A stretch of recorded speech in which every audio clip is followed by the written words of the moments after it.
pêcher à la mouche, il est bien évident qu'il faut des mouches. Alors plusieurs possibilités, plutôt deux possibilités. On achète ces mouches dans le commerce. Il y a de très bonnes mouches dans le commerce, de nombreux fabricants de mouches existent actuellement. Ou bien on fabrique ces mouches. Pour fabriquer ces mouches, ça demande bien entendu un apprentissage qui au départ est un peu difficile. Il faut des gens qui nous indiquent quelques tours de main et puis aussi les matériaux nécessaires, le matériel nécessaire. Mais lorsque l'on fabrique ces mouches, il y a bien plus d'intérêt à pêcher avec sa mouche, avec la mouche que l'on vient de réaliser. On va attraper le poisson que l'on a vu gober et on est très heureux. Donc, nous allons voir dans un premier temps très rapidement un ensemble de matériel et de matériaux que l'on peut utiliser pour fabriquer les mouches. Et par la suite, nous verrons quelques montages. Et on va ouvrir cette boîte de montage dans laquelle on rencontre une multitude d'éléments, fils, plumes, matériel pour réaliser les montages. Alors bien entendu, c'est une boîte, je dirais, d'amateur. Enfin, il suffit de savoir ce que l'on possède pour voir ici un ensemble de bobines de fils de diverses couleurs, de divers types de fils, de diamètres. Nous avons ici les bobines de soie naturelle, soie gossamer, en fil assez fin, ou bien de la soie type floche, beaucoup plus épaisse pour réaliser des corps plus volumineux. Il y a d'autres matériaux synthétiques qui permettent de réaliser des corps assez volumineux. Ce type de fil en matériaux synthétiques est très intéressant pour le montage. On rencontre aussi divers types de tinsels de différentes couleurs, vert, argent. On peut passer vers des fils de lestage en plomb, différents diamètres, des fils de cuivre qui permettent de lester d'une façon plus légère les nymphes. On peut trouver ces fils de cuivre d'ailleurs sur des bobines de moteur ou d'éléments électriques. Hein, vous voyez ici une espèce de petite bobine sur laquelle est enroulé un fil très fin en cuivre. Ici quelques pochettes de fils plastiques, de lanières plastiques assez élastiques, permettant de réaliser des corps de nymphes d'une façon assez réaliste. On peut là observer quelques outils permettant le montage, porte-bobine, ciseaux, pince à hacle, etc. Une petite pierre à affûter, parfois bien nécessaire, pour réaffûter quelques hameçons qui ne piquent pas assez.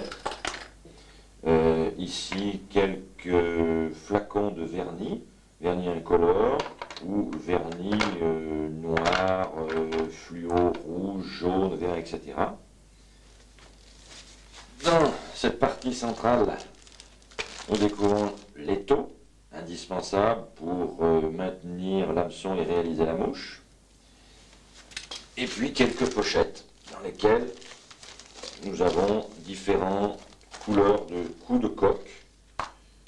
Ce coup de coque qui permettra de réaliser les mouches de type araignée, de type double collerette, palmaire, etc.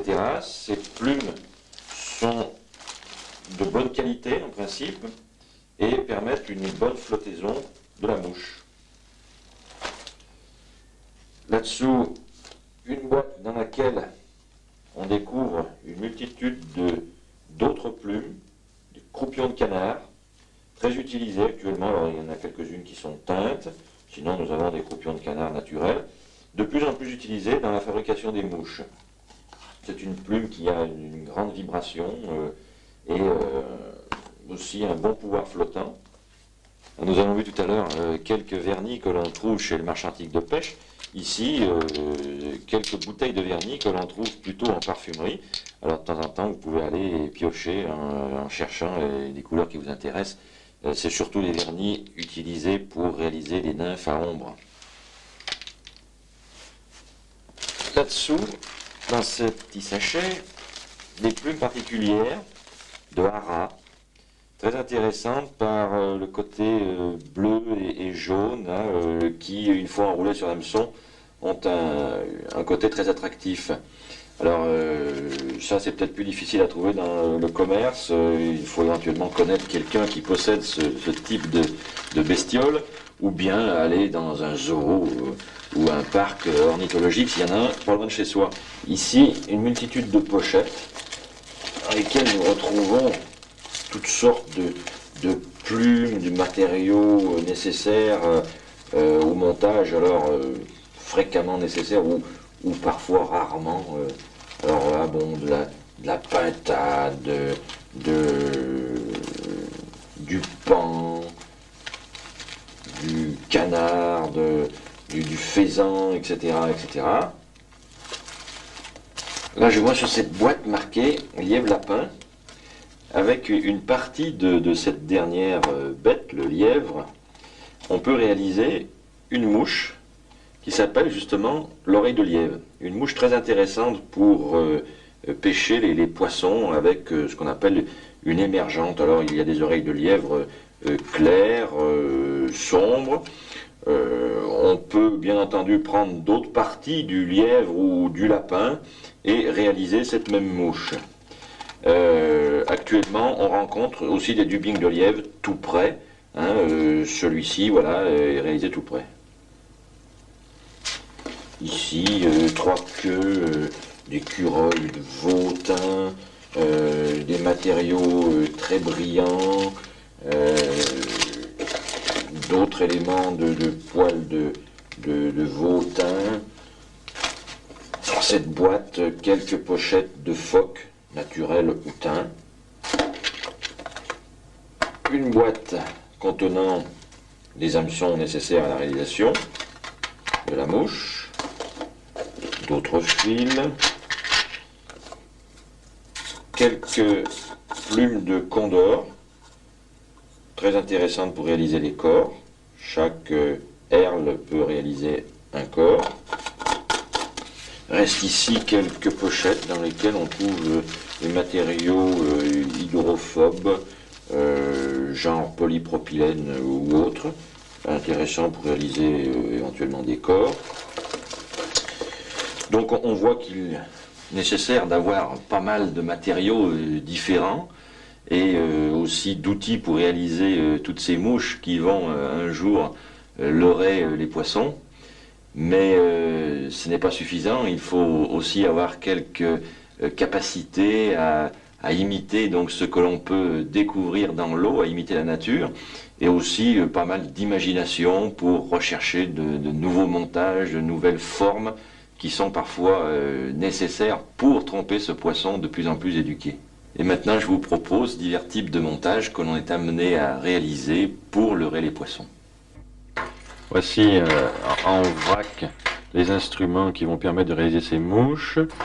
Alors ici nous avons quelques porte-bobines de différentes tailles, des plus gros, des plus petits, des pinces à hacle. Là aussi on peut constater qu'il y en a de différentes tailles, des petites et des grosses. Une paire de ciseaux, fine si possible pour couper à ras. Là encore quelques pinces à hacle ou pinces pour tenir les fils tendus. Des aiguilles à dubbing, bien pratiques pour réaliser les dubbing ou pour tendre les fils. Ici nous avons un cutter, bien pratique aussi pour couper les fils à ras, une autre paire de ciseaux qui peut être utilisée, un petit appareil de type artisanal permettant de réaliser aussi des dubbings et de réaliser des dubbings assez solides grâce à ce petit appareil. Nous avons cette poix qui, là aussi, permet de consolider les dubbings, rajouter cet élément dans la réalisation du dubbing. Dans un premier temps, on va réaliser une mouche de type assez traditionnel, une mouche dit montage araignée, avec certains de ces instruments. Je vais en supprimer ceux qui ne serviront pas. Je vais garder une paire de ciseaux, une aiguille, un cutter, une pince à hacle et deux porte-bobines. seront suffisants.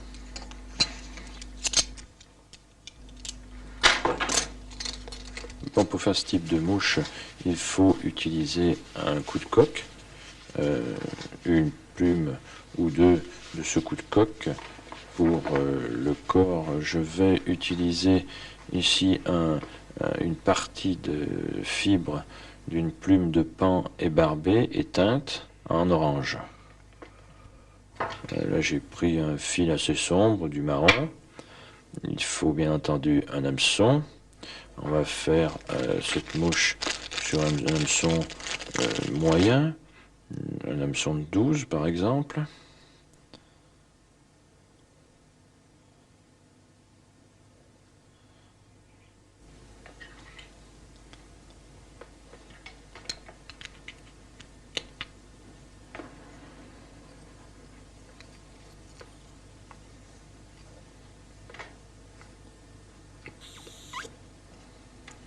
Ce petit système par aspiration du fil permet de passer très rapidement dans le petit tube du guide.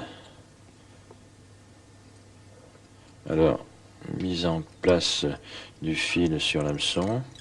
Donc ici, on vient en passant par-dessus le petit brin que l'on tient de la main gauche et on enroule, disons, le tiers ou la moitié de l'hameçon. Ça, c'est au choix. Pour venir fixer les cercles, là, c'est le choix d'une plume de secours, l'une des plus grandes plumes avec de longues fibres pour réaliser ce qu'on appelle les cercles, c'est-à-dire en quelque sorte la queue de la mouche. Donc là, on choisit la plume que l'on tend avec les deux doigts de la main droite, on prend une petite pincée de fibres et d'un petit coup sec, on arrache pour conserver à cet ensemble de fibres une longueur égale. Ensuite, avec la main droite, on vient prendre cette petite touffe que l'on essaye de bien mettre en place. On regarde si on a suffisamment ou s'il y en a trop et on vient la placer sur l'hameçon. On contrôle la longueur, plus ou moins longue. On peut reprendre cette touffe avec la main gauche et ensuite on vient enrouler le fil pour fixer cette touffe. Alors là, il y a un petit instant parfois difficile, la touffe glisse, il s'agit de prendre le coup, on regarde si la longueur est suffisante, sinon on retire ou on défait éventuellement cette touffe pour la remettre en place. Donc là, on enroule le fil en tenant éventuellement la touffe car elle aurait tendance à tourner autour de l'hameçon. On amène le fil jusqu'à la courbure, alors soit que l'on veut des cercles bien dans le prolongement de la hampe, soit en continuant quelques tours, on peut les ramener un peu plus inclinés vers le bas, ce qui permet d'avoir une mouche qui flotte éventuellement plus haut. Maintenant, on va prendre la plume de paon ébarbée éteinte. Pour réaliser un corps, on arrache une des fibres de cette plume et on va venir la fixer sur l'hameçon. On vient mettre en place cette fibre sur l'hameçon avec 2-3 tours de fil. On la positionne, on regarde si tout va bien. Ensuite, on file jusque l'avant de l'hameçon, enfin du moins environ la moitié de l'hameçon, car il faut laisser la place au hacle de tête qui permettra de réaliser la flottaison de la mouche. Bien, maintenant, on place une petite goutte de vernis sur le fil avant d'enrouler la fibre de plume de paon, ce qui permet de la coller.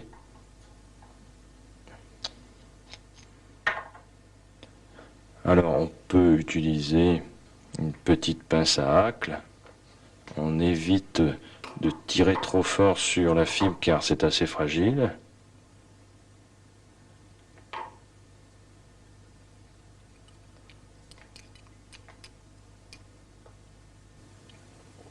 l'enroulement est parfois délicat.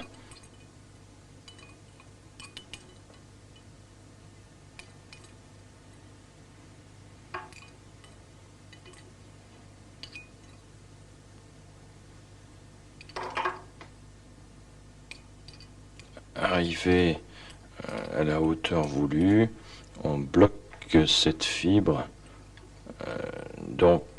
On bloque avec 2 tours de fil de montage et on coupe la partie en excédent. Bien, maintenant on va choisir une plume de secoue de coque qu'on peut appeler hacle. Alors on choisit cette plume en fonction de la longueur des fibres. Il suffit de courber la plume pour voir la longueur des fibres et choisir donc une fibre qui correspond à l'écartement, disons, de l'hameçon ou l'ouverture de l'hameçon légèrement supérieure. Là, donc, une fois qu'on a choisi, on l'arrache. On peut la préparer en écartant les fibres de cette manière, ce qui permet ainsi de voir en même temps s'il y a une qualité suffisante, s'il n'y a pas trop de duvet. Puis, on peut aussi couper quelques fibres pour la fixation sur l'hameçon, ce qui permet une meilleure tenue. On amène donc cette plume, la pointe de la plume sur l'hameçon, de la même manière que pour les cercles, avec 2-3 enroulements, on vient fixer cette plume. Ensuite, on enroule jusque l'œillet, puis on coupe la partie en excédent. Maintenant, avec la pince à hacle, on peut fixer notre extrémité de la plume et l'enrouler sur l'hameçon. Alors là, suivant les plumes, suivant la rigidité de la hampe, il y a parfois quelques difficultés à l'enroulement. On peut toujours s'aider des doigts de la main gauche pour rabattre les fibres à l'arrière et ainsi éviter d'enrouler la plume sur les fibres. Donc là, on serre plus ou moins, là tout est possible, plus aéré, on peut charger un peu plus l'arrière, un peu plus l'avant. Ça, c'est un choix à faire en fonction de ce que l'on veut obtenir. Ensuite, une fois qu'on estime avoir enroulé suffisamment, avec le fil, on bloque la plume à l'avant avec 2-3 tours de soie, puis on coupe l'excédent. Quelques fibres donc qui se sont échappées peuvent être éliminées. Et ensuite, on réalise la tête, ce qui permet de finir la mouche et en même temps de bloquer définitivement.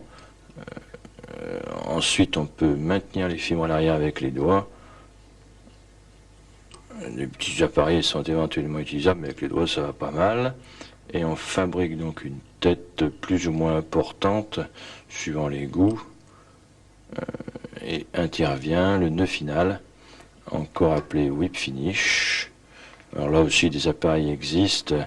Bon, c'est un nœud particulier qui n'est pas facile d'acquérir au départ. Ici, donc, l'aiguille à dubbing est bien pratique pour retenir le fil tendu et ensuite on tire sur le porte-bobine pour serrer le nœud final.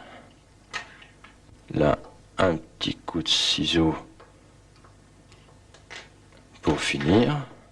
On peut ramener les hacles donc en position naturelle et cette mouche est pratiquement finie. Toute petite goutte de vernis pour fixer le tout à l'avant. Alors même si on bouche un petit peu l'œillet, c'est pas grave. Avec l'aiguille à dubbing, on vient ensuite le reformer. Donc un petit coup d'aiguille dans l'œillet de l'hameçon pour ne pas être embêté au bord de la rivière lorsque vous allez passer le fil et l'accrocher au bout de la ligne. Et voilà, fini. On peut encore éventuellement vernir le corps, ce qui est tout à fait possible, en évitant de placer du vernis sur les fibres de la plume. Et voilà. Une jolie petite mouche aérée. On peut évidemment charger un petit peu plus en mettant une longueur de hacle plus importante sur la hampe de l'hameçon. Alors voilà, cette mouche est terminée. On peut l'enlever de l'étau et aller la placer dans sa petite boîte préférée,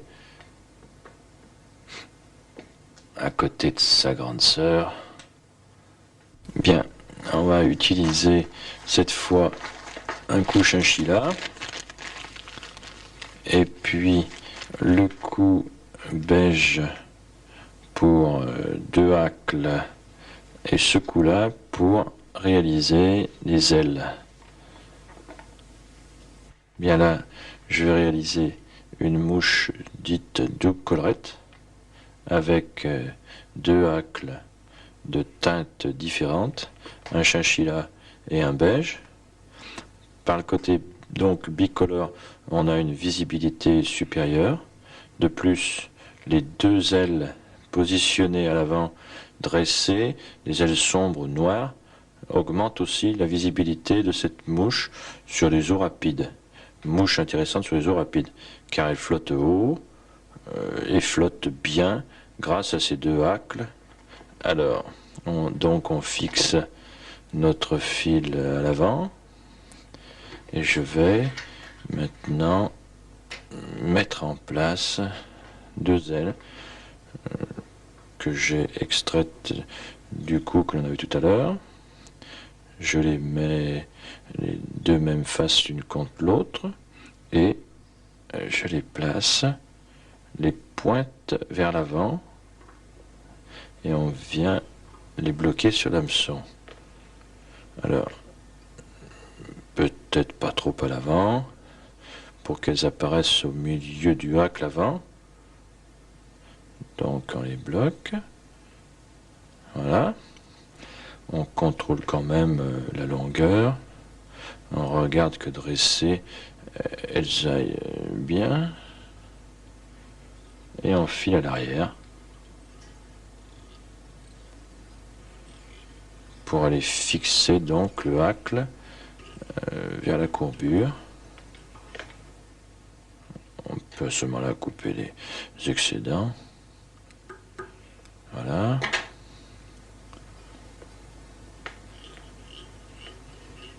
Et là, fixer le hacle chinchilla. Alors, un hacle avec des fibres pas trop longues, qui dépassent à peine une ouverture de l'hameçon. On prépare donc comme pour toutes les mouches. Voilà. On coupe les parties inutiles, supprime un peu de fibres pour faire une bonne attache. Voilà, on peut aller un peu plus loin vers la courbure. Voilà. Et on revient sur l'avant pour pouvoir l'enrouler. Maintenant, on supprime bien entendu l'excédent. J'ai une difficulté. Voilà. Et on l'enroule grâce à une pince à hacle.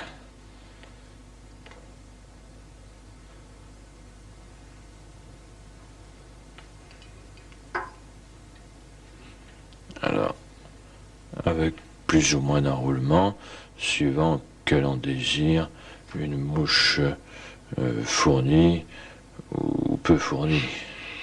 Ça, c'est suivant le désir de chacun. Donc là, un hacle assez clair est acheté à l'arrière, et à l'avant, on placera pour celle-ci un hacle beige. On pourrait bien entendu faire l'inverse ou utiliser d'autres teintes de hacle. Là, c'est bien suffisant comme enroulement. Donc on bloque avec 2 ou 3 tours et on supprime l'excédent. Voilà. Et maintenant, on vient placer une fibre de plume de condeur pour réaliser la partie du corps, ce qui permettra de faire un corps un peu plus volumineux. Bien, dans cette boîte, on va prendre un plume de condeur olive, on extrait une seule fibre, voilà.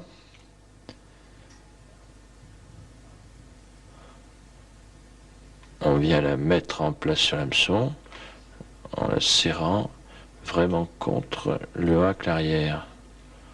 Donc là, on file jusqu'à l'endroit où l'on fixera le hacle avant. On supprime la partie surplus, voilà, et on enroule donc cette fibre de condeur, ce qui donne un corps plus sympathique, qui est ici olive, qui pourrait être plus jaune ou orange. Là, il faut parfois laisser aller l'imagination. Voilà, on bloque toujours de la même manière.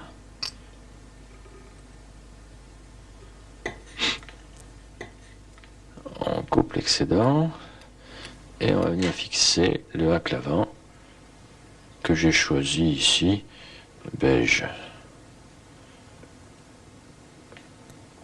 Alors, on regarde qu'il ne soit pas trop long.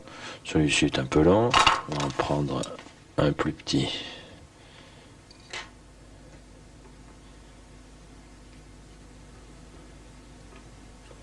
Voilà, celui-ci devrait faire l'affaire.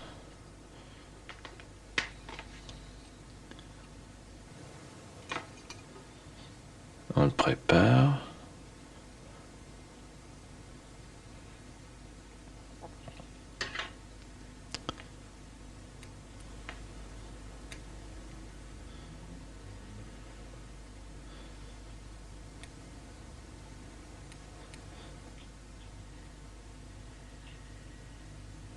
Et on le fixe comme le précédent.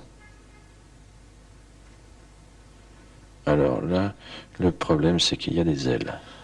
Donc on le fixe jusqu'à l'arrivée sur les ailes. On peut couper l'excédent ensuite. Donc on relève les ailes avec les 2 doigts de la main gauche et on continue l'enroulement à l'avant des ailes. Voilà, jusqu'à l'œillet. Les ailes ainsi conservent une position droite et on coupe l'excédent. Sans couper le fil, bien entendu. Voilà, on enroule le hacle. Alors là, avec une difficulté supplémentaire, évidemment, c'est qu'il y a 2 ailes. Et il faut enrouler à l'arrière et à l'avant des ailes.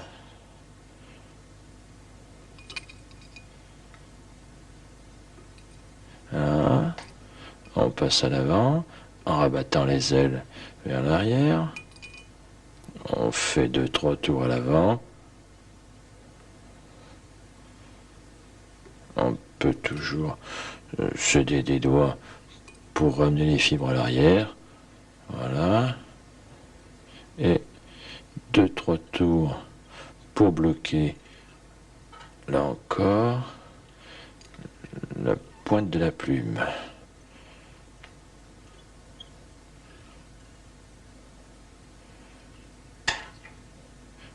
coupe cette partie,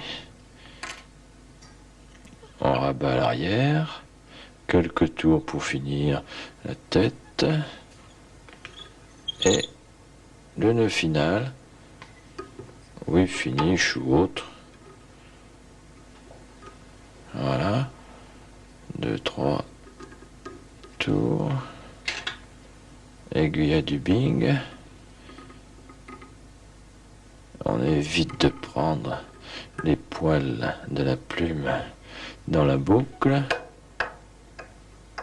et on serre, on coupe, un petit coup de vernis.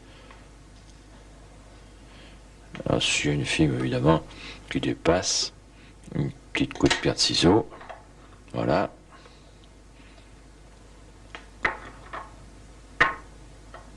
Petite goutte de vernis à l'avant. On aurait pu éventuellement placer une goutte de vernis sous la fibre de condor. Une petite finition là. Petite coupe de cheveux à l'avant. Voilà. Et voilà, une très belle mouche. Très efficace sur les courants. Qui flotte bien et qui est très visible. Alors, voilà une mouche que Dame Truite ne pourra certainement pas refuser.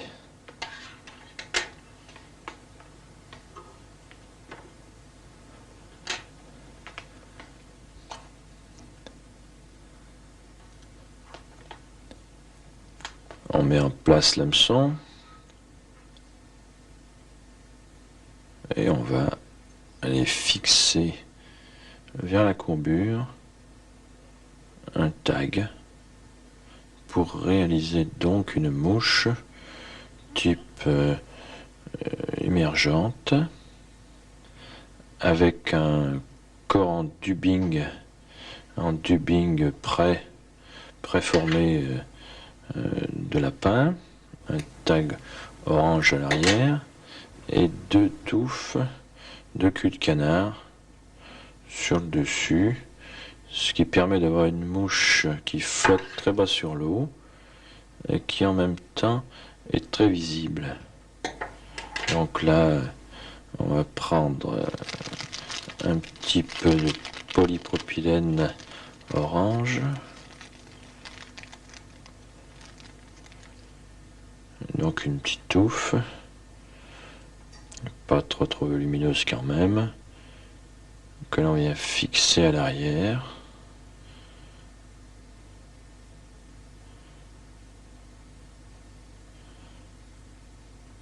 Voilà.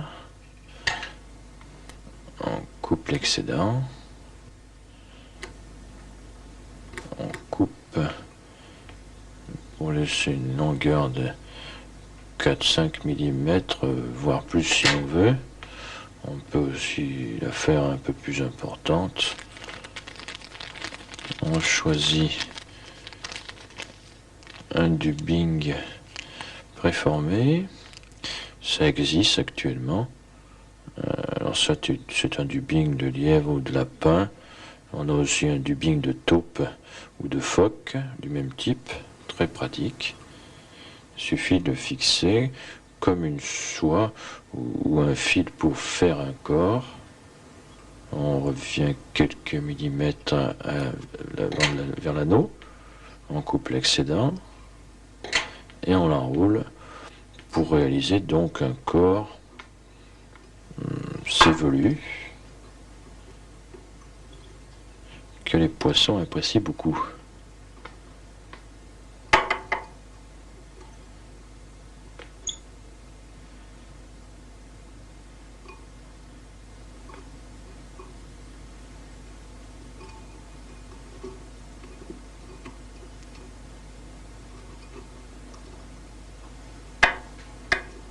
Voilà, on peut fixer ici donc ce dubbing avec 2-3 tours.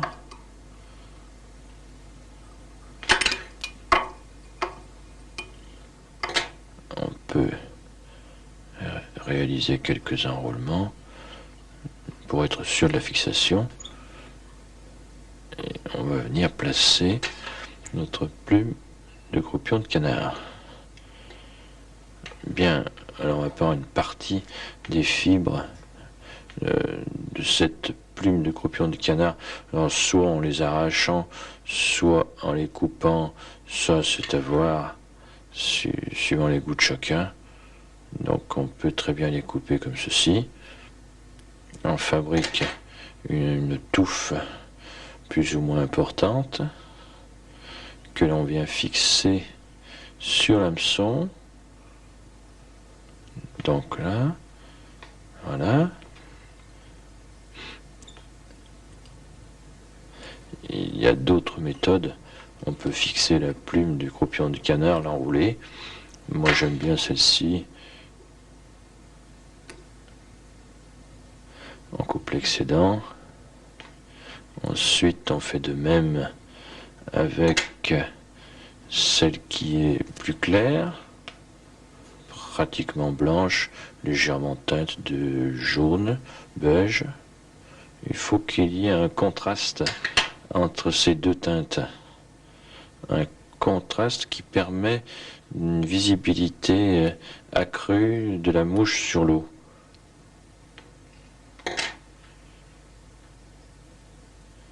Donc là, on vient fixer à l'avant la petite touffe claire. Voilà.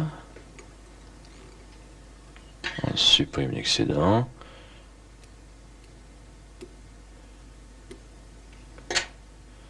On fait la tête.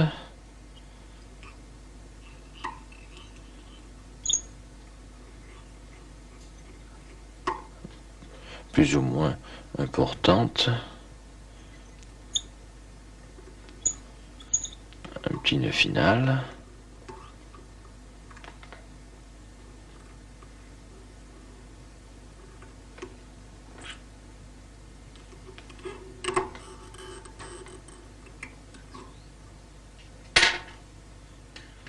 Alors là, on peut bien entendu mettre plus ou moins de fibres de croupion de canard, suivant qu'on veut qu'elle soit très visible ou qu'elle flotte beaucoup plus. On coupe à la longueur désirée, on peut ne pas couper si l'on veut. Le croupion de canard est un matériau qu'on peut vraiment modeler à souhait. Je vais tailler légèrement la partie du bing. Voilà.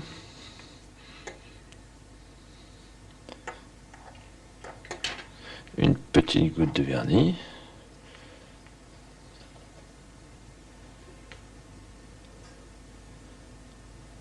Et tout est joué. Excellente mouche à ombre sur les courants. Très apprécié de ceci. Et voilà. Une autre dans la petite boîte. Alors maintenant, réalisation donc d'une nymphe à truite. Alors toujours le même principe, mise en place du fil, de montage.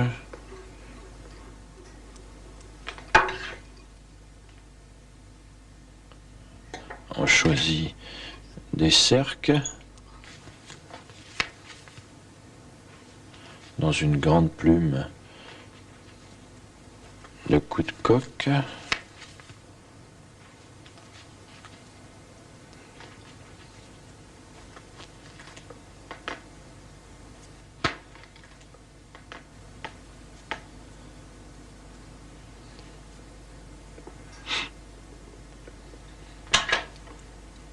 Que l'on fixe donc avant la courbure.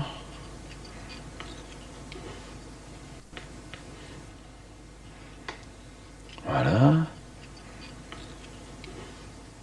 Plus ou moins long.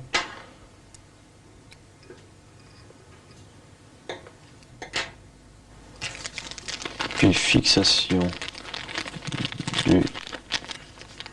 d'une matière donc élastique, de body glass pour ne pas le citer.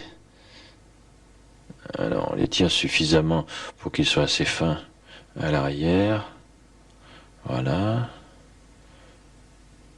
On le fixe solidement et on revient donc à l'avant jusqu'à la hauteur où l'on fabriquera le thorax de la nymphe.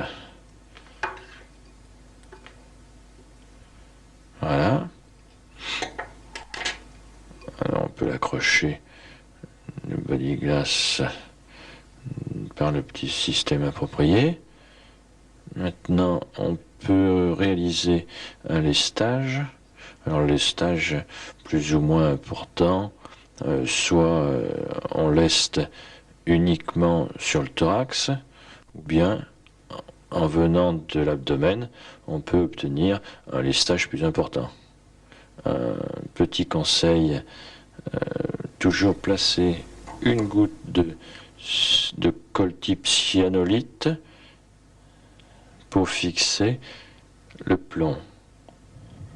Là j'emploie du plomb, on pourrait employer du cuivre si l'on voulait, lester un peu moins éventuellement. Alors soit un enroulement, soit 2 enroulements pour plomber un peu plus. Voilà. On peut couper le plomb en tirant simplement dessus. Voilà.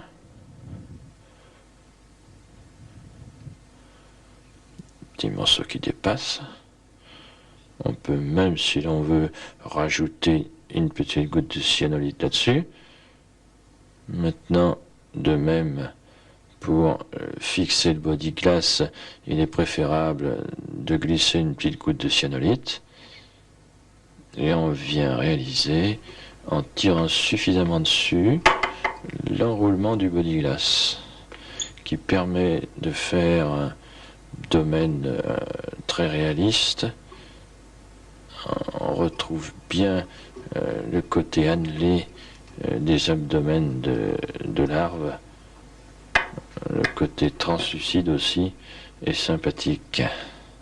Voilà, arrivé ici, fixation avec 2-3 tours de fil.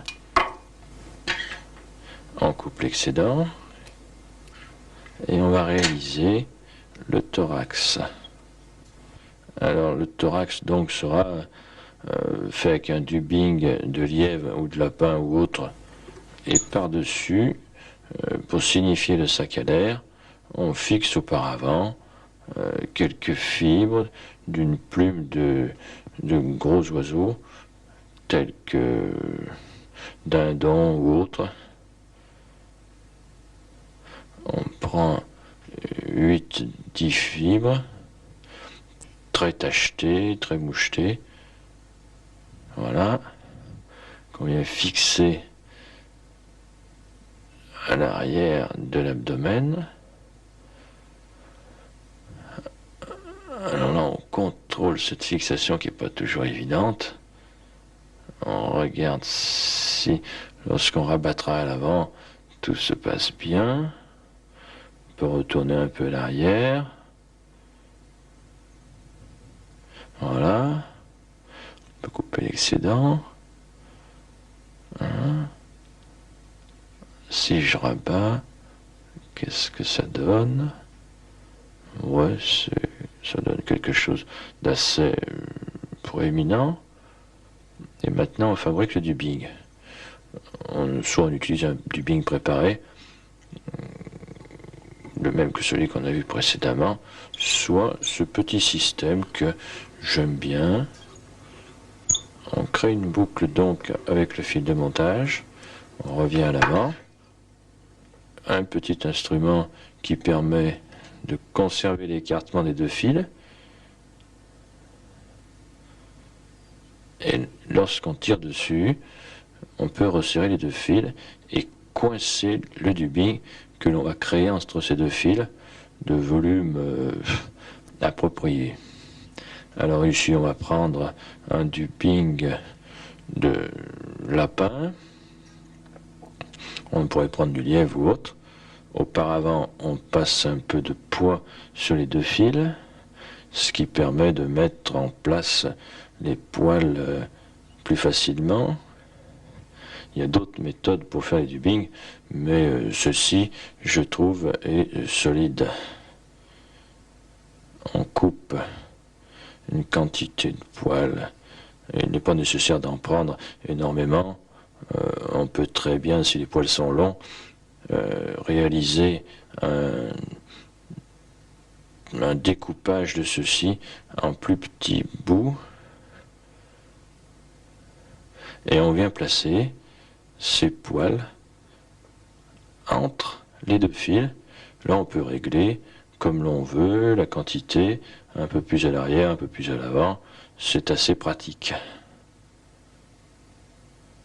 Voilà, ensuite, on resserre donc les deux fils et on opère une rotation qui permet de bloquer tous ces poils entre les deux fils et de créer un dubbing très solide. Alors on serre plus ou moins, on voit apparaître tout un tas de petits poils qui vont créer un dubbing intéressant. On peut en enlever si on le désire, si on trouve qu'il y en a trop, et on enroule pour créer donc le thorax. Alors plus ou moins important, ça c'est à définir. On bloque à l'avant.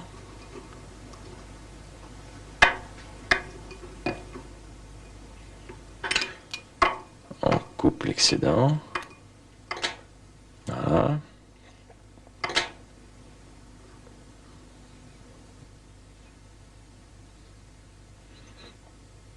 On prépare l'arrivée du sac à l'air en tournant un petit peu vers l'arrière. Et on rabat sur l'avant les fibres de dindon, de faisan ou autre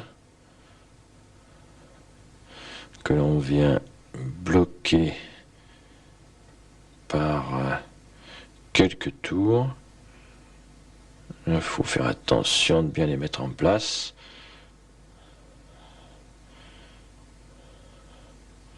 Voilà, 2 tours. On peut venir à l'avant pour commencer à former la tête et revenir sur les fibres pour les bloquer.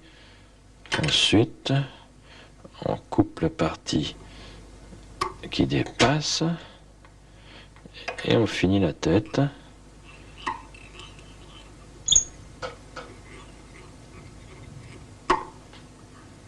Tête assez grosse. Le nœud final.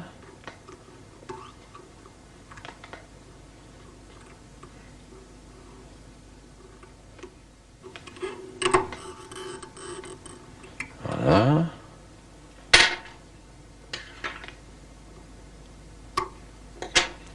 On coupe les quelques poils qui déplacent à l'avant, ce qui ne gênerait d'ailleurs pas.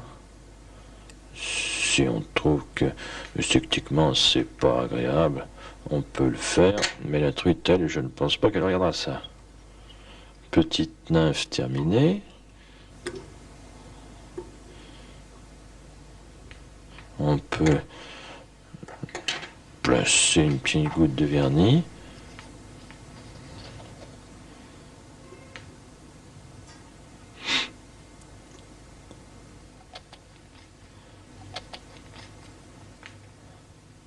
Et apprécier donc la qualité de ce thorax, de cet abdomen en body glass.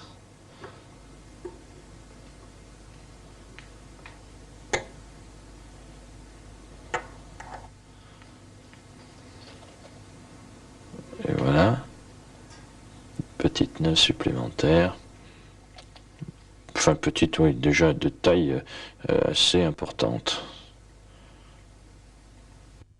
On ouvre la petite boîte de pastilles. Et on va choisir un plus petit hameçon, un hameçon de 16.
Alors maintenant, on va réaliser une nymphe plutôt destinée à la pêche de l'ombre à vue.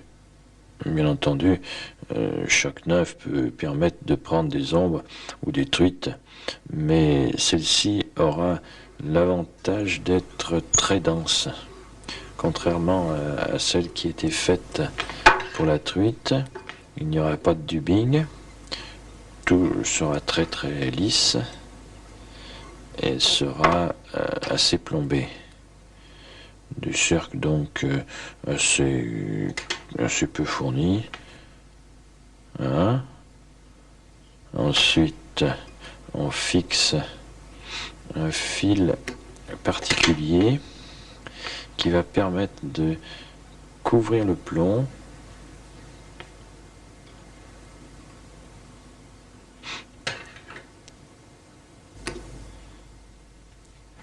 de fil avec de nombreuses petites fibres. Lorsqu'on exerce une traction plus importante, ces fibres se resserrent et permettent de faire un corps avec un très beau fini. Voilà. On va laisser en attente ce fil et on va venir enrouler le plomb. Alors, avant d'enrouler le plomb, on place toujours une goutte de cyanolite, ce qui évite qu'il glisse. On fait ainsi bien corps avec l'hameçon. Donc je vais partir de l'arrière, pas tout à fait à la courbure, pas tout à fait contre le fil, et je vais venir donc presque jusque l'œillet.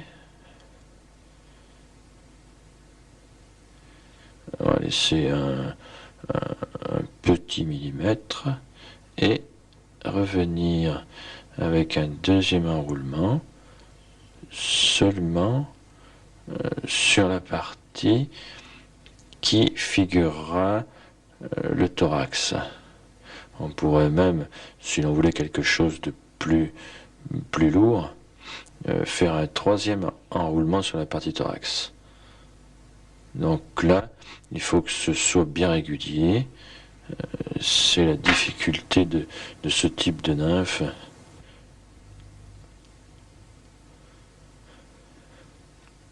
Là, un petit problème. Là. Et maintenant, une goutte de cyanolite sur la totalité du plomb. Bien chargé, sans que ça coule évidemment. Et on opère l'enroulement du fil, ici choisi vert olive, d'une façon régulière. C'est-à-dire qu'on essaie de recouvrir le plomb le plus régulier que l'on peut, arriver vers le thorax. On prend une pince à hacle qui permettra d'exercer une tension sur ce fil qui reste en attente, et on fait un petit cerclage avec le fil de montage choisi évidemment d'une couleur qui permette un certain contraste. Ici, couleur plutôt marron orangé. Voilà. Et ici, on pourrait bloquer ce fil vert si l'on voulait, opérer une autre couleur pour le thorax. Moi, je vais recouvrir la partie thorax avec ce fil pour lui donner un volume plus important. Et ensuite, on pourra, avec le fil de montage très fin, recouvrir encore, difficulté à la fin là,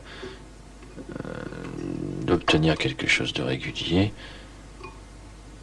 On peut recouvrir maintenant la partie thorax avec le fil marron, en essayant là encore de faire quelque chose de régulier.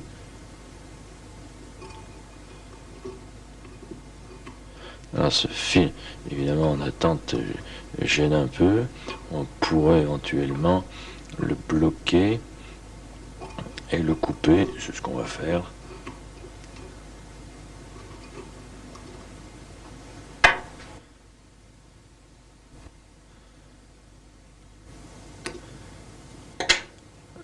Et finir maintenant avec le fil marron.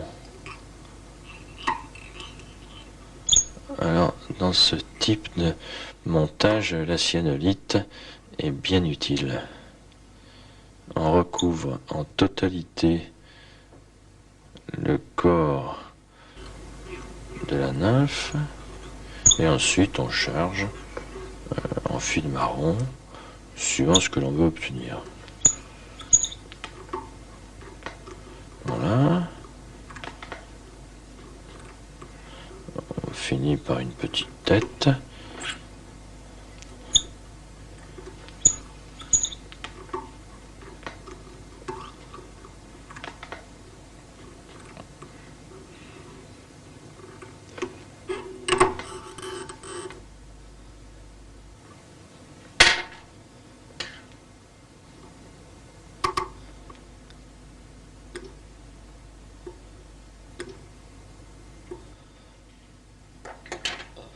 On cyanolite le tout.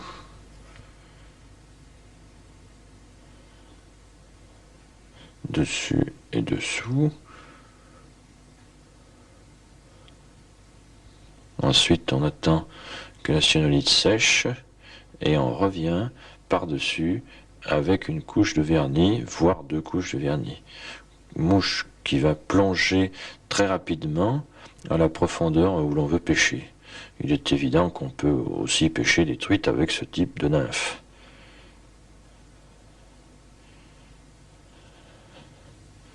On va pouvoir voir maintenant un autre mouche en groupion de canard, cette fois destinée à pêcher les ombres, mais plutôt sur les lisses, sur les plats. Le corps de cette mouche se rapproche de la réalité par le dessin d'un abdomen et d'un thorax, et les ailes, grâce à une touffe ou 2 touffes, une plus claire et une plus sombre, destinées aussi à augmenter la visibilité. On va donc commencer par placer les cerques. Cette mouche possède des cerques à la place du tag qui était utilisé dans la précédente. On a donc placé l'hameçon. On utilise un fil de montage éventuellement sombre. J'ai choisi un noir. On pourrait prendre bien entendu une autre teinte.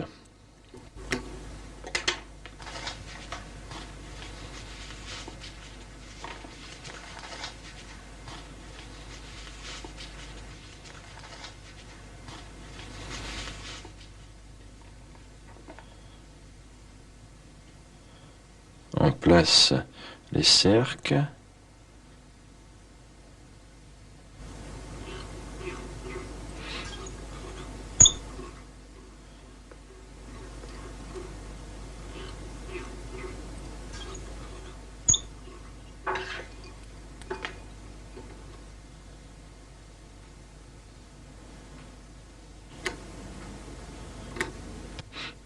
Bon, pour l'abdomen, on peut prendre un herle de grande plume, 1 ou 2 herles éventuellement, que l'on vient attacher à la courbure. On revient à la hauteur du départ de l'abdomen, que l'on fera suffisamment renfler pour se rapprocher de la réalité d'une larve qui arrive à la surface.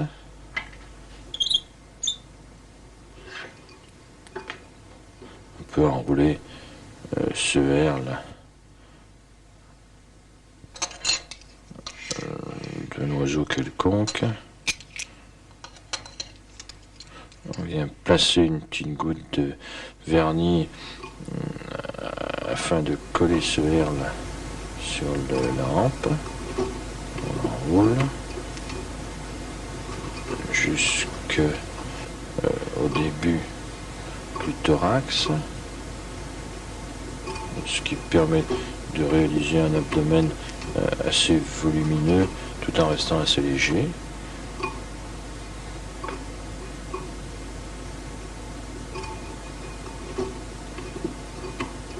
Voilà, on le bloque à ce niveau-là.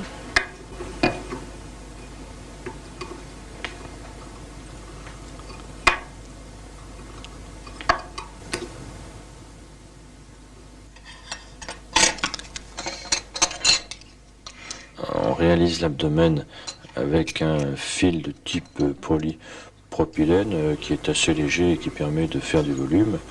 On peut très bien charger dessous avec le fil de montage. S'il est très fin, c'est pas très pratique, mais on pourrait rajouter une soie d'un diamètre plus important.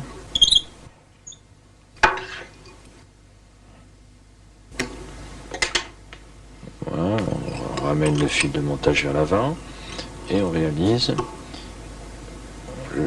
le thorax.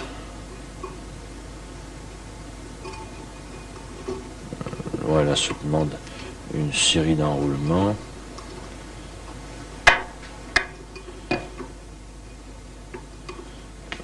Nombre d'enroulements assez important pour obtenir cette petite boule qui figurera le thorax. Avec ce genre de fil, c'est pas très pratique de réaliser cette petite boule.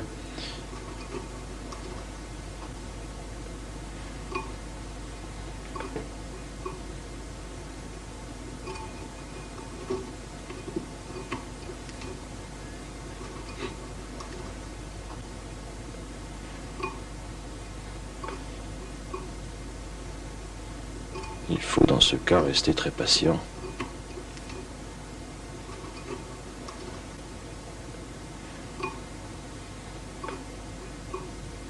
Une fois qu'on estime que le thorax est suffisamment important, on bloque à l'avant.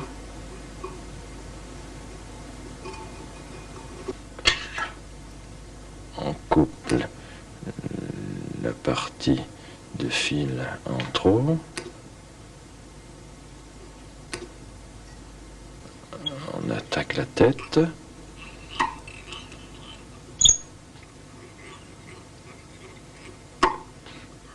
Voilà.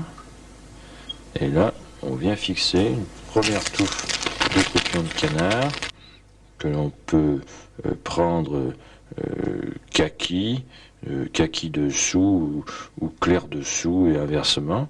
On prend une pincée de fibres de croupion de canard que l'on vient fixer juste à l'avant du thorax. Le fait d'avoir cette petite boule du thorax permet de maintenir cette touffe dressée à 45 degrés environ. Alors on peut bien entendu rajouter, si ça ne suffit pas, même doubler en rabattant à l'arrière comme ceci cette touffe, ce que l'on peut faire. Voilà. On coupera par la suite l'excédent. Et par-dessus, on vient mettre une petite touffe claire qui permet ce contraste intéressant sur le plan de la visibilité. Suivant l'éclairage que l'on a sur la rivière, on verra plus ou moins bien le clair ou le sombre. Comme pour le kaki, on vient reprendre un petit paquet de fibres que l'on arrache ou que l'on coupe, que l'on vient disposer ensuite dessus la touffe déjà en place.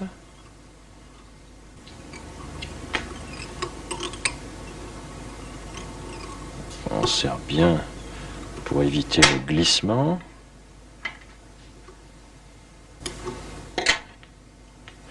On finit la tête.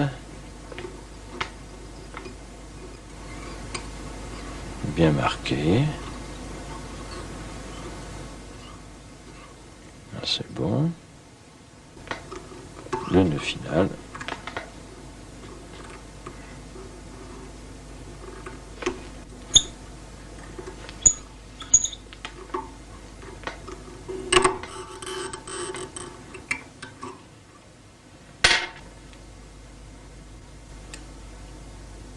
Et on coupe donc les fibres trop longues à la longueur désirée. On peut tailler même, si l'on veut, un petit peu plus à l'avant ou un peu plus à l'arrière. Chacun est libre là de faire ce qu'il a envie. Voilà, celle-ci est assez fournie, donc très visible. On peut bien entendu réaliser quelque chose de beaucoup plus aéré pour des poissons particulièrement difficiles. C'est une très bonne mouche à ombre, surtout sur les plats, mais bien entendu pêchante sur les courants aussi.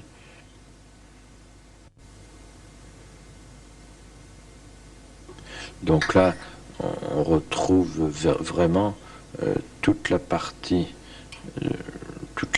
du corps d'une larve, la tête, le thorax, l'abdomen, les cerques, et cette petite touffe qui vient sortir de la surface de l'eau, alors que tout le corps, lui, se trouve dans la pellicule de la surface.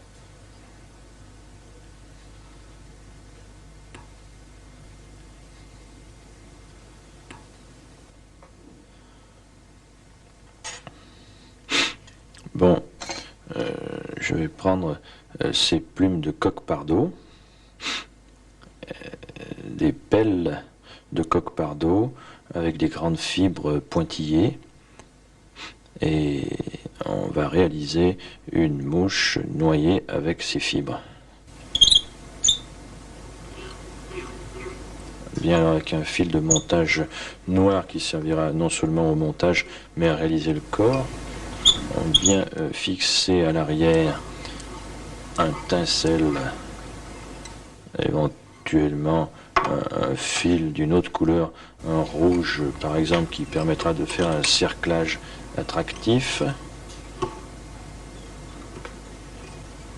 Alors là, il faut de nombreux enroulements afin d'obtenir un corps assez volumineux.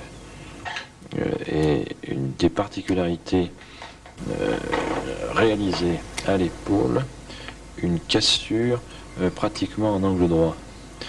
Pour ceci, il faut un fil qui ne glisse pas, un fil du type poissé, qui permet donc de réaliser ce que l'on voit déjà à l'avant, un épaulement avec une cassure brutale, ce qui permettra de maintenir les fibres de coq-pardot en bonne position, très redressées à 45 degrés, ce qui leur donnera une bonne vibration dans l'eau.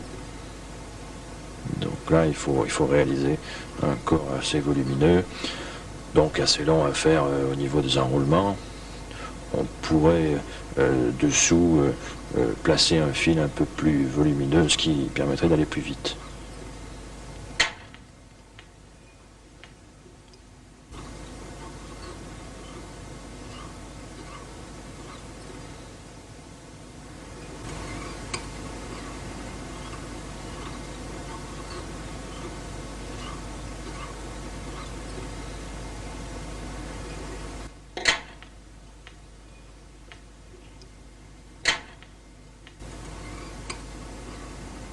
Bien, maintenant, on va enrouler le fil rouge et le tincelle sur le corps en spire assez écarté. Auparavant, on place du vernis sur le corps noir afin de bien imprégner le corps. On aurait pu couper ou faire un nœud de fixation avec le fil noir et finir avec le rouge éventuellement.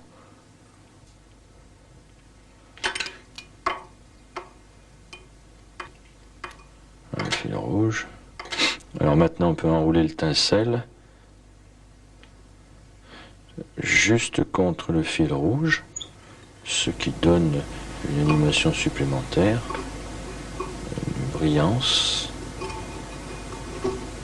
Alors, il faut essayer d'être vraiment contre le fil rouge, qu'il y ait un bel aspect surtout, pour le pêcheur je pense. Voilà.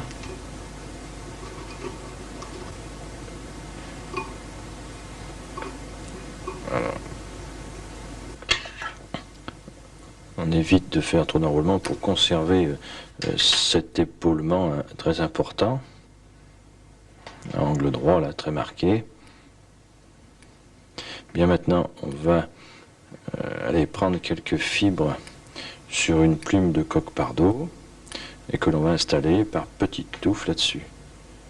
On va prendre une touffe ou deux de fibres de pelle. Ce sont des pelles de coq-pardot avec des fibres donc très longues et très pointillées et rigides en plus.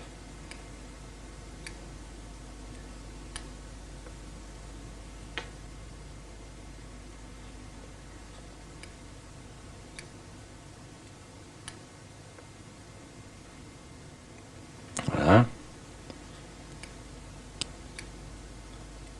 Donc on vient les fixer juste à l'avant de l'épaulement par un ou deux tours.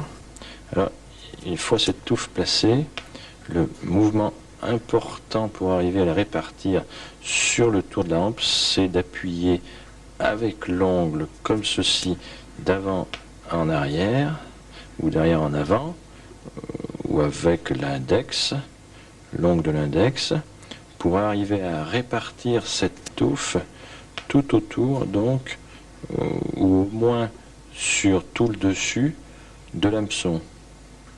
Bon, ensuite on vient fixer définitivement en se rapprochant donc du corps, ce qui permet de les écarter un peu plus, d'obtenir un angle un peu plus important, environ 45 degrés, si on a réalisé un épaulement suffisant.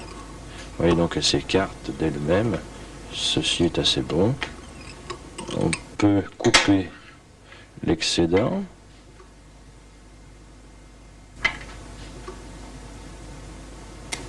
Et finir la tête.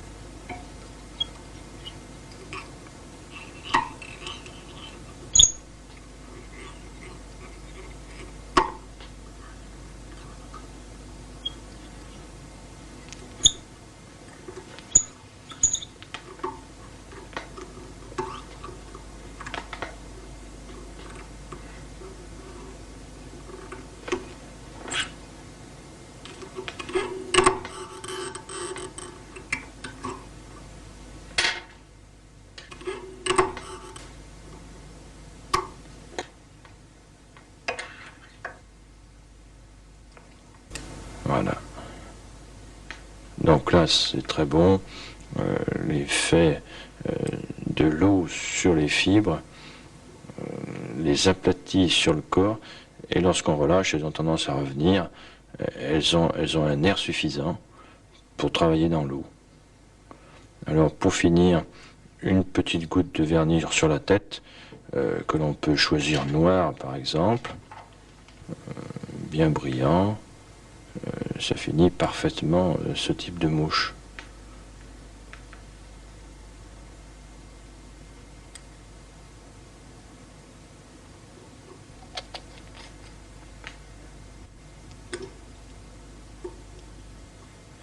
Depuis quelques années, on entend assez souvent parler de streamer. Il faut savoir que streamer en anglais signifie oriflamme, voire serpentin, et ça définit assez bien ce type de leurre allongé ondulants qui vont permettre de capturer tous les poissons chasseurs. Alors là, donc on va faire un streamer. Évidemment, il y a une multitude de possibilités. Là, l'imagination est au pouvoir. Et là, on va prendre des matériaux tels que marabout, tels que autruche, et puis éventuellement du jungle cock et aussi de la chenille. Alors, on fixe sur un hameçon en principe de taille assez importante, des hameçons longs, pour pouvoir fabriquer un corps assez conséquent. Donc là, on va fixer en queue un peu de marabout orange, qui est un matériau très mobile.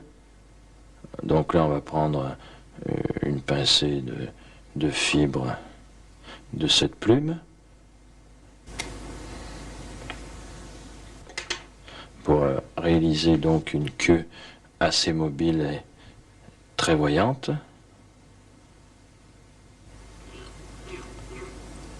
On joue beaucoup sur l'agressivité du poisson pour ce type de... On ne peut pas parler de mouche, pour ce type de leurre plutôt.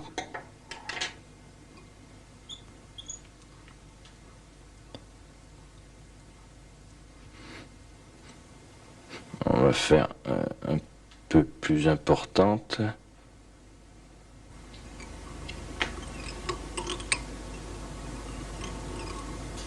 Voilà. On peut éventuellement retailler après cette queue si on la trouve trop longue. On perdrait un peu de mobilité. On enlève quelques fibres qui déplacent. On vient fixer maintenant un bout de chenille que je vais prendre verte. On pourrait éventuellement prendre une autre couleur, noire par exemple. J'enlève une petite partie des fibres de cette chenille afin de ne pas avoir un renflement lorsqu'elle sera fixée. Donc je fixe les fils qui sont à l'intérieur de la chenille. On conserve l'excédent de marabout pour obtenir le même volume tout au long de l'hameçon. Voilà, on laisse ensuite une bonne partie pour venir fixer les autres éléments et on enroule la chenille à spire jointive.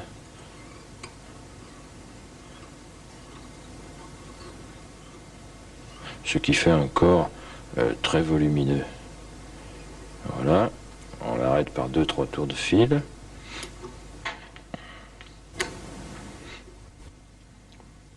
Je vais venir fixer maintenant en sous-couche quelques fibres, quelques herles d'autruche jaune ou éventuellement grise.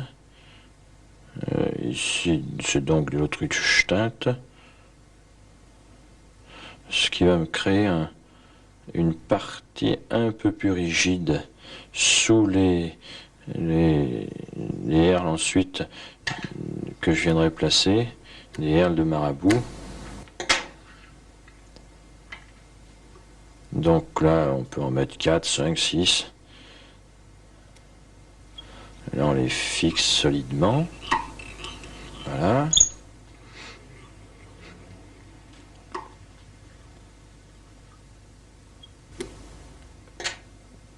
Voilà, donc on vient prendre une petite touffe de marabout noir et on va venir fixer cette touffe par-dessus les herles d'autruche.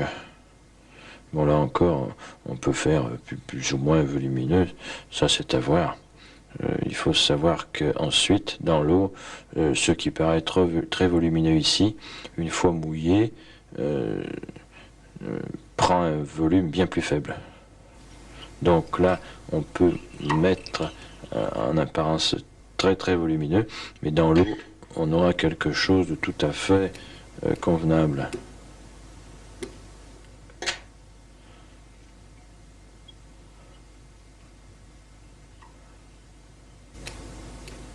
On peut placer maintenant à l'avant de ce streamer 2 plumes de jungle cock, une de chaque côté.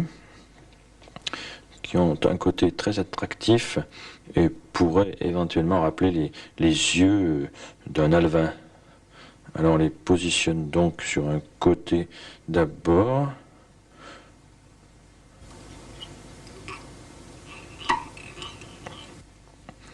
Évidemment, on s'arrange à la mettre en place correctement avant de la fixer définitivement. Ensuite, de l'autre côté, on place l'autre.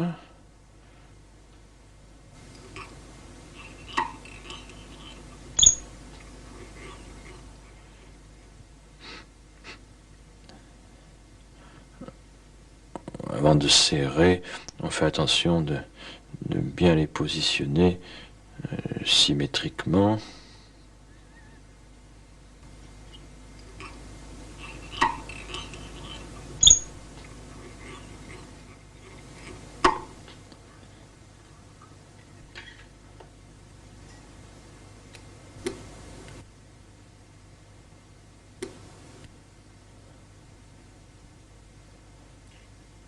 Là, on pourrait presque finir ce streamer ici, mais on peut rajouter encore une plume à l'avant, enrouler, une plume de pintade teinte, teinte en jaune, une autre couleur éventuellement pourrait être possible. Je vais la fixer par la pointe pour ne pas avoir la hampe, la tige trop épaisse au départ, afin de faire quelques enroulements qui apporteront une vibration supplémentaire à l'avant.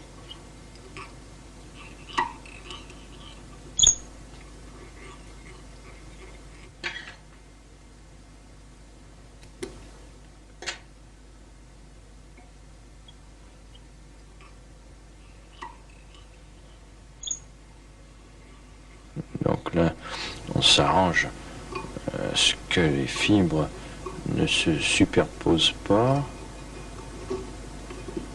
On met bien les enroulements les uns à la suite des autres. Ouais, 2 tours peuvent suffire.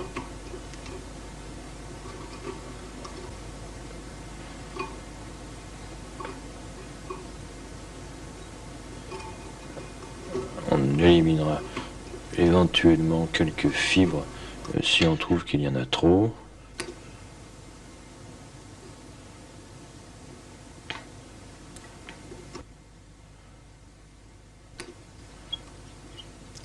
Et on fixe solidement le tout en formant une tête assez volumineuse.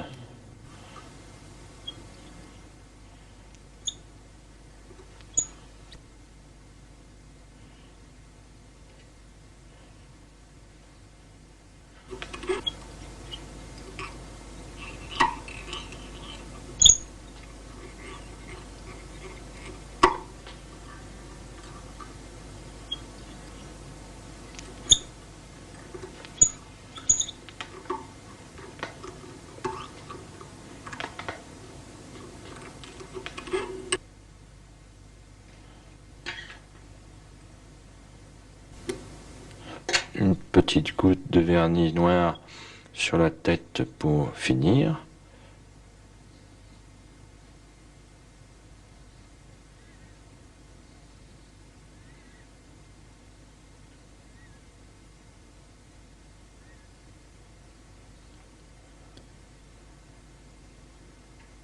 Et voilà, un magnifique streamer, très mobile, magnifique oriflamme. On comprend assez bien la définition lorsque l'on voit la mouche finie.